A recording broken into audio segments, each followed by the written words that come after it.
જો આપણા હાથની ઘડિયાળ મોડી પડે ને તો આપણે એકલા મોડા પડી, પણ ગામમાં જે ઘડિયાળનું ટાવર હોય એની ઘડિયાળ મોડી પડે તો આખું ગામ મોડું પડે. એમ મોટા પદ પર રહીને કરેલી ભૂલો આખા સમાજે ભોગવવી પડતી હોય છે.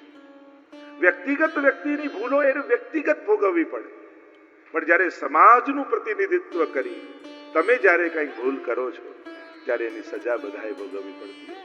અને આપણે ઇતિહાસમાં જોતા હોઈએ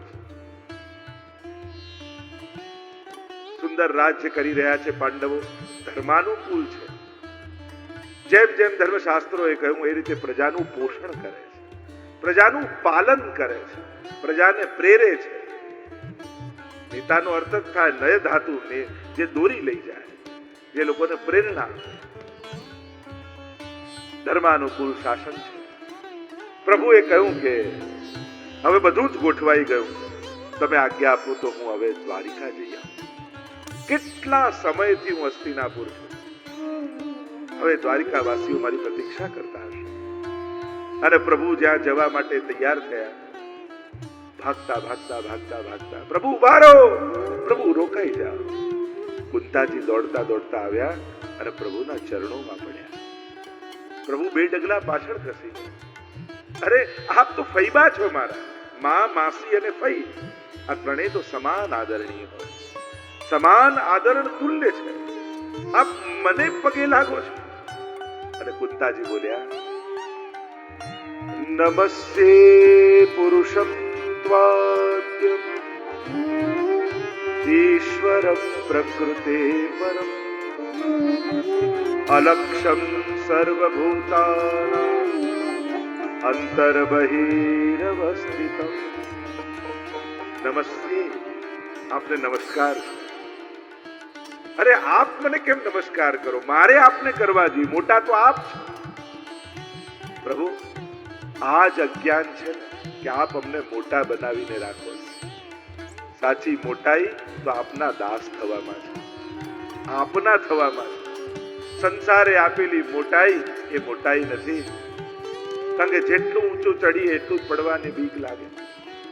આ મોટાઈ તો માણસ છે ત્યાં સુધી છે, પણ આપના દાસ બનીએ ને સાચી મોટાઈ તો એ છે.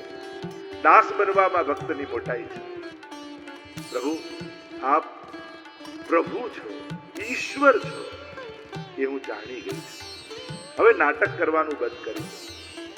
આપ નાટક કરો ત્યારે એ રીતે કરો છો કે અમારા જેવા લોકો પણ ભ્રમિત થઈ જાય છે, ગૂંચવાઈ જાય છે, શંકાઓ થઈ જાય છે.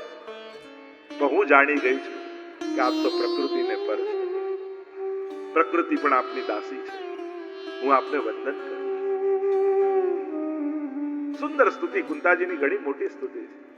બસ સ્તુતિની વિશેષતા એ છે, કુંતાજી પ્રભુના ઉપકારોને યાદ કરે છે સ્તુતિ કરતા કરતા. પણ કેવી કૃપા આપે કરી. એ લાક્ષાગૃહમાં અમને લોકોને બચાવ્યા, એ વિશ્વાળા ભોજનથી બચાવ્યા. એ જ્યારે ચીર ખેંચાતા હતા દ્રૌપદીના, ત્યારે આપ આવીને ઉભા રહી ગયા. કેવી કેવી ઘટનાઓ ઘટી, પણ એ બધામાં આપે અમને ઉગાર્યા, અમને બચાવ્યા. પ્રભુના એક એક ઉપકારોના, ક્યારેક તમે ફ્રી બેઠા હો ત્યારે પ્રભુના ઉપકારોને યાદ કરો, હૃદયમાં ભાવ. ક્યાંથી આપે અમારી રક્ષા કરી. પ્રભુ આજે આપ અમને છોડીને જઈ રહ્યા છો.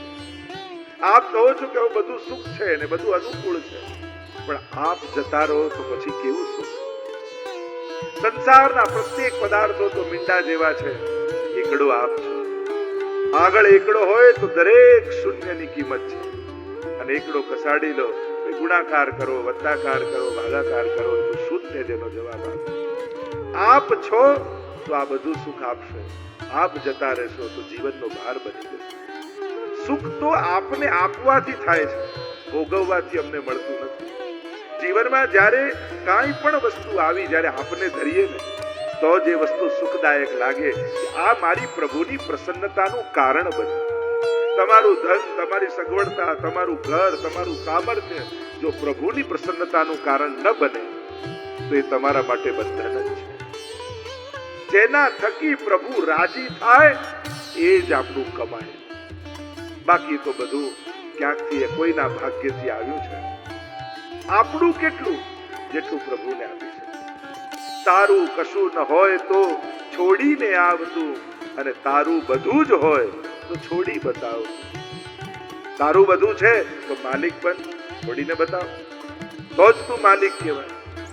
પ્રભુ એક વસ્તુ માંગુ. હા ભાઈ બા, આજ્ઞા કરો. આપણે માંગવાનું ના હોય, આપણે તો આજ્ઞા કરવાની હોય. સાચું દુઃખનો અનુભવ ન થવાને કારણે, એને ન જાણવાને કારણે કે જીવનનું સૌથી મોટું દુઃખ કયું છે. આ નાના નાના દુઃખો એ જીવનના દુઃખ નથી.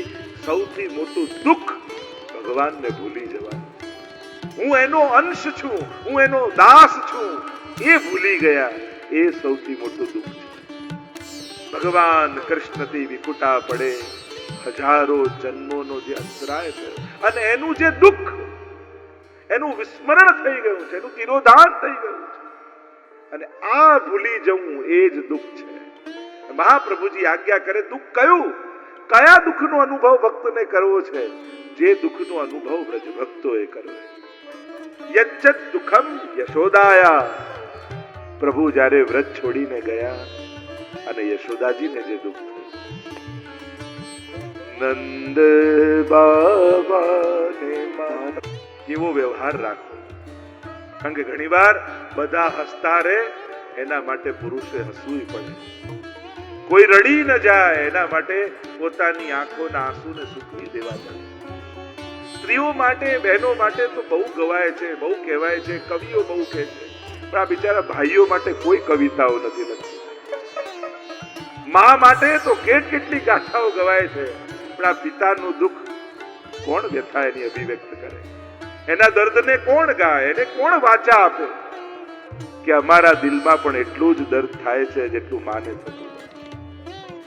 તો આ બહુ મોટી વાત છે. કારણ કે આ સંબંધો પુરુષે જ આપેલા છે ને. મા પણ, એક પિતા, એક દીકરી, પિતા, ત્રણ સ્ત્રીથી પુરુષ જીવતો હોય છે. મા, પત્ની અને દીકરી. આ ત્રણ એના જીવનના બળ હોય છે. અને ક્યાંક આ ત્રણમાં સંઘર્ષ પેદા થાય ત્યારે પુરુષનું જીવન બહુ અઘરું થઈ જતું હોય છે. સંઘર્ષ એ ત્રણ. જો પેલું કેમ કે ફેક્ટરીમાં ડિફોલ્ટ હોય ને, ફેક્ટરી પ્રોડક્ટમાં કે ત્યાં, એ તો પાછું ફેક્ટરી જ મોકલવું હોય, એ પછી સુધરે નહીં. કારણ કે ત્યાંથી જે જરા મેન્યુફેક્ચર ડિફોલ્ટ, રિપેર ના થાય. ઘણી વાર રિપેર કરવા બોલે કે આ તો મેન્યુફેક્ચર ડિફોલ્ટ છે, આને તો પાછું કંપનીમાં મોકલવું પડે.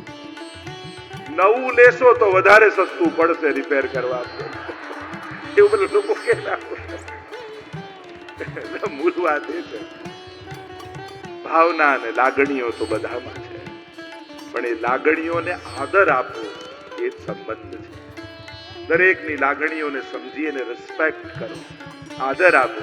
કે એની લાગણી છે, એની મા માટેની, એની પત્ની માટેની, એની દીકરી માટેની, એના ભાઈ માટેની, એના સ્વજન માટેની. જ્યાં જ્યાં સંબંધો છે આ લાગણીઓના તાતણે છે. અને એક તાર નીકળે અને કેવું પેલું સ્વેટર ગુંથાતું બધું જ વિખરાઈ જાય, એમ ઘણી વાર આખું વિખરાઈ જતું. અને એટલા માટે સહન કરીને પણ સાચવું, છોડીને પણ સાચવું. કારણ કે આ બધું મળવું કઠિન છે.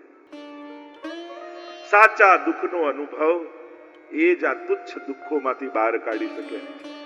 આત્માના દુઃખનો અનુભવ એ જ મન ઇન્દ્રિયોના દુઃખોમાંથી મુક્ત કરી શકે છે. અને એટલા માટે મહાપ્રભુજી કહે એ દુઃખનો અનુભવ કરો જે વ્રજવાસીઓએ કર્યો. પરમાત્મા માટેનું દુઃખ, જે પરમાત્માથી આત્મા વિખોટો પડ્યો, શાશ્વત સંબંધ છૂટ્યો, અને એને પાછું ભાને નથી થતું કે મારે એની પાસે જવું જોઈએ. એ જ્ઞાને એને નથી થતું. દુઃખ તો એ વાત. પ્રભુ એક વસ્તુ માંગુ. કુંતાજી કહે કે હા પ્રભુ. કહે કોને આજ્ઞા કરો? પ્રભુને કહે દરેક સ્ત્રી ત્રણ જગ્યાએ, બે જગ્યાએ બંધાયેલી હોય, પિતા પક્ષ અને પતિ પક્ષ. મારું બંધન ત્રણ જગ્યાએ છે. પાંડુ શું, વૃષ્ણિ શું. પિતા પક્ષમાં છે, પતિ પક્ષમાં છે, અને ત્રીજું બંધન મારું આપની સાથે છે. એમ કરો ને, બે હાથમાં ખુલ્લી ખડગ લો. અરે ખડગ લઈને કરું શું? મારા બંને લૌકિક બંધનોને કાપી નાખો, જેથી કેવલ મારું બ્રહ્મ સંબંધ રહી જાય.